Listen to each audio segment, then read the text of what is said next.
Steel industry के लिए good news है। स्टील स्क्रैप पर जीएसटी की दरें घट सकती है। सूत्रों के मुताबिक इस मुद्दे पर गठित सब कमेटी ने अपनी रिपोर्ट जीएसटी काउंसिल को सौंप दी है। बजट सेशन के बाद होने वाली जीएसटी काउंसिल की बैठक में इस पर फैसला हो सकता है।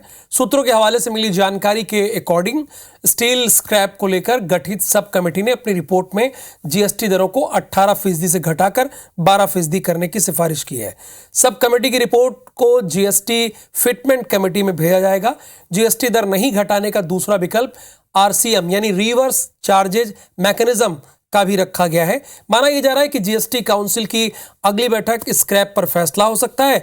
असल में स्टील उत्पादन में करीब 35% स्क्रैप का इस्तेमाल होता है। इसमें से ज्यादातर स्क्रैप अनरजिस्टर्ड कंपनियां मुहैया कराती हैं। ये बिना जीएसटी चुकाए कंपनियों को इसकी सप्लाई करती हैं।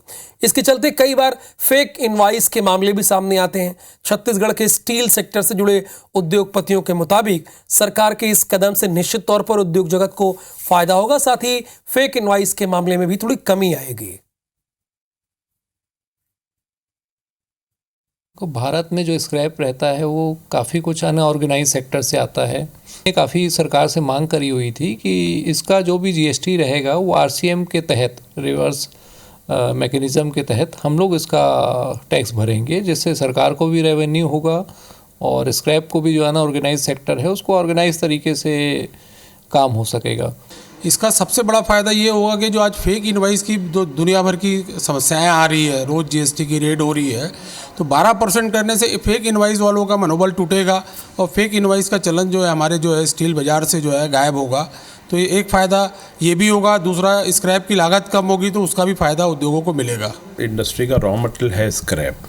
गवर्नमेंट ने इस पर ड्यूटी कम कर दी, 12% कर दिया। उससे ये होगा कि जो पुराने जो बोगस बिलिंग के प्रॉब्लम थे वो 30% की राहत उसमें मिलेगी।